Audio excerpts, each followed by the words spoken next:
Callum, I think it's only fair that after we've just finished recording a video that is within your domain, that we record a video that's very much in my domain. I can't believe you baited me like this. I'm so upset. I don't think this is what you think. I don't think this is what you think it is. Hey, let's sit down and have a recording session. I really want you to play this cool deck builder. Oh, by the way, I'll have this thing. It's really quick. I bet you this is a fucking goddamn conveyor belt simulator, isn't it? So I swear to you, is it a hidden programming game? No, it's not a programming game. So this is this is Midnight Protocol. This is it's £11. It's on Steam right now. It is purely keyboard based, and I'm trying to position my microphone in a place where you don't just get keyboard noise for this whole thing. So it is.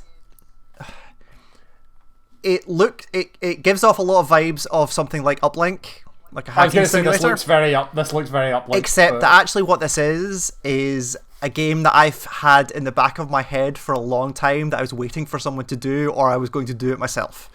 Where it is essentially, what if a dungeon crawler was a hacking game? And it's kind of interesting, I guess. So so I am like, oops, again, there's too much keyboard stuff in this. I'm a little bit into this. I'm going to try and avoid spoilers, but also like the story's not a huge part of it right now. But basically, the setup is that you're this hacker called Data, and you're just out of prison. You got caught doing some. You're this hacker called generic hacker name. Totally. You got doing some wild shit. You're now back in and are having to build up your reputation while also trying to hunt down the person that sold you out in the first place. When you start to look at some of this stuff, you start to see why it's more dungeon crawler than anything else. Where like, this is my deck where I've got the programs that I'm taking in, and a lot of them are things like, hey, like bypass walls and like reduce action costs. Slices.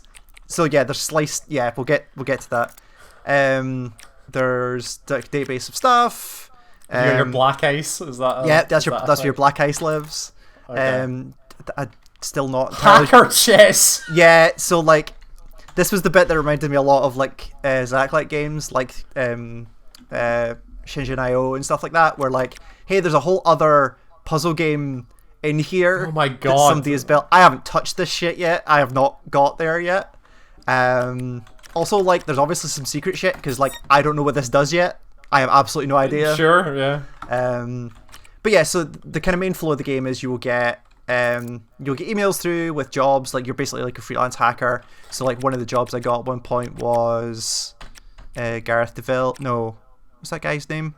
Yeah, Gareth DeVille. Can I look at this email? Shift arrow. Shift to scroll. Okay, so it's got the that's really. So basically, like, hey, I want to hire your services. I made a mistake and slept with someone that wasn't my wife, and I need you to delete all evidence of that ever happening. And you have the conversation with them. It's like, 400 credits is actually quite a lot, and you can say deal, and then it immediately gives the option to email his wife and be like, yo, your man's playing away. You should maybe do something about that. Did I see a reputation, like an alignment thing? So there's white hat, grey hat, and black hat stuff here as well. So as you level up these different things, it will unlock different things. So like if I unlock get to level 3 white hat, it unlocks mask, which I assume is in our program. You would assume. Yeah. If I go to like the black market, this is where you buy programs.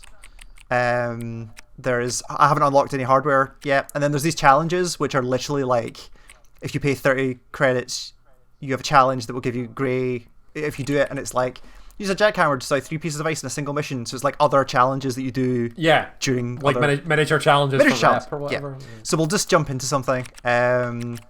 Let's do. Okay, this is a training one that I'll actually have something. Again, I'm not really giving away anything here, but this will show what it is. So let's connect to the network. So it's a straight up dungeon crawler. Like, it is a dungeon crawler, right? So whoa, look at this thing. Yeah. So again, this is all keyboard based. Why does this look like Arknights? What the fuck is this? It does have maybe a little bit of that. So a couple of things. So my objectives at top are to drain the financial nodes. The financial nodes are, I can't point because I don't have a mouse. See the obelisk thing in the top right? The big spire. Yeah, that's a financial node that we basically need to get to. So how do we actually navigate around here? So in the bottom left, I've got my terminal. So if I type deck, here's everything I've got installed. So let's move to C0. Cool. And if you see at the top right there, I've got 2 actions. So you get 2 actions you can do per turn. So a move is an action. I'm going to take a guess that Sniffer D0. There's nothing there. Okay, so Sniffer is like a program that you could run to detect if there's going to be ice on that connection. I've got no actions left in my turn, but also Sniffer, top left there is basically your memory capacity for your deck. So 6 out of 8, running Sniffer means it takes 2 slices for 2 turns. Right, okay. And I've got those 2 slices I can't use for anything else. So I will end my turn. And then it will trace me every turn, right? So every turn, the trace thing at the top will go up when you hit the top. Something bad will happen depending on what system you're in. So one of the things I can run is Cloak. And if I run Cloak with 4 slices, then Cloak appears. That uses 4 out of my 8 slices. And every turn, there's a 37.5% chance that it's not going to trace me. Okay. And running an action also burns an action. Running a program also burns an action. So I'm just going to try and move to D0. Yep, okay, we're good.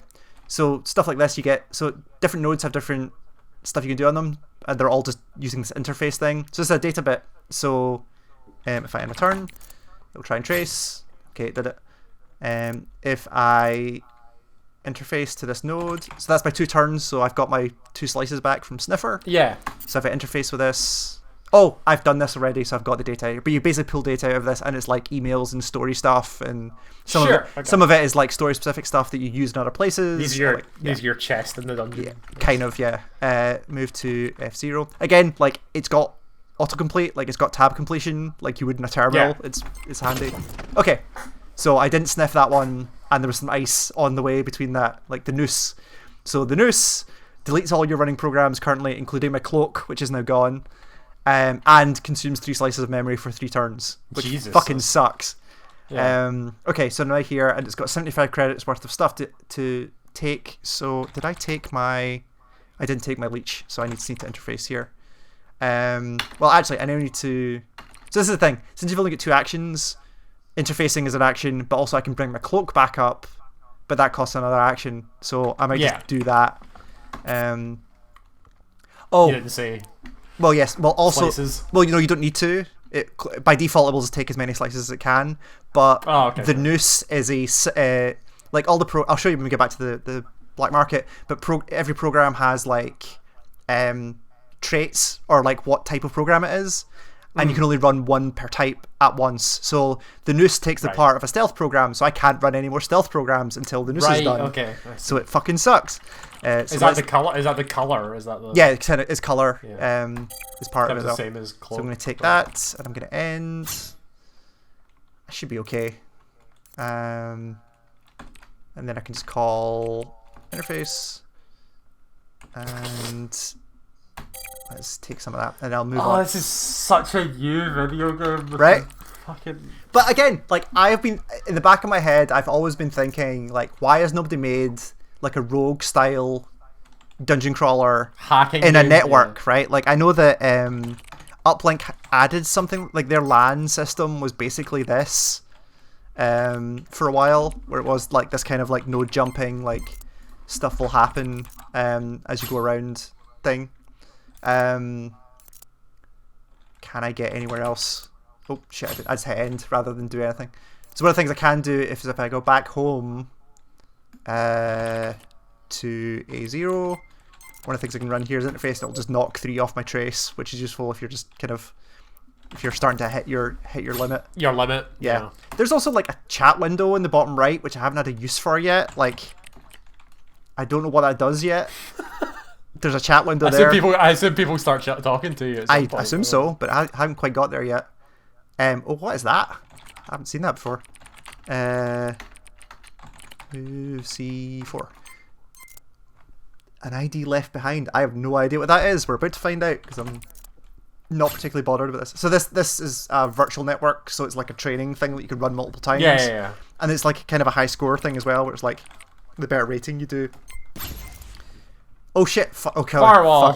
Fuck. So every time you hit a firewall, adds 1 to your trace, and then once I get by, I am going to get fucked here pretty badly. So I'm going to run a Cloak for if I do my math right, for 4, and then I'm going to use the dagger protocol on V0 for another 4, and that's going to. Well, but that's a 200 health firewall. It's a big firewall. Yeah, I am not gonna make this at all.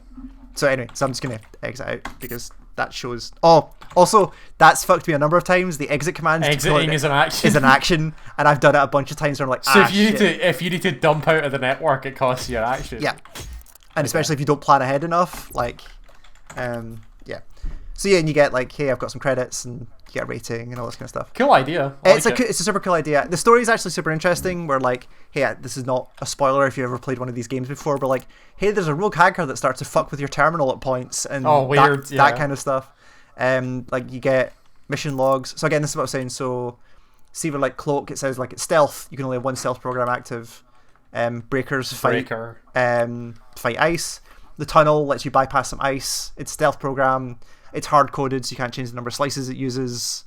You can only run it a number of times, and you can't remove it manually. It's all controlled by the timing.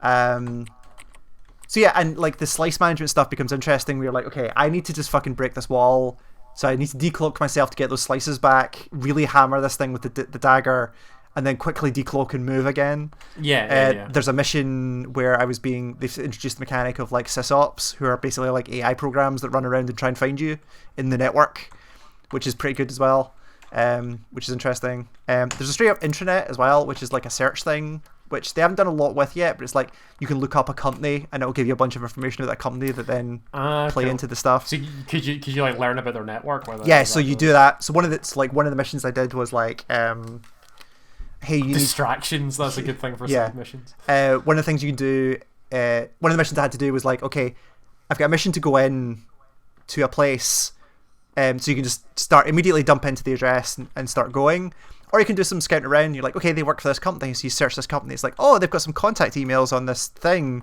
Can I just randomly like try and email fish them? And you email fish them, and one of them was like, oh yeah, totally. Here's my password, and now you've got passwords to go into the network with. And helpful. Yeah, so there's that kind of stuff. So there's a couple of different layers to this, where it's like there's the actual hacking stuff, there's the AI stuff going on, there's story stuff happening in the background. It's really cool. I'm into this idea, and like I said, this is a game that I've kind of wanted somebody to do for a while, and they appear to have pulled off the thing I expected it to be.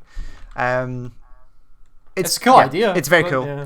So this is Midnight Protocol. It is £10 on Steam at time of recording. It's pretty new, so it just came out. But yeah, it's worth a look. There's also a demo for this as well if you want to just fuck around with it. It takes you through the initial story parts of the game up to a pretty decent dropping off point. Yeah, it's very cool. Thank you, Cal. Thanks, you.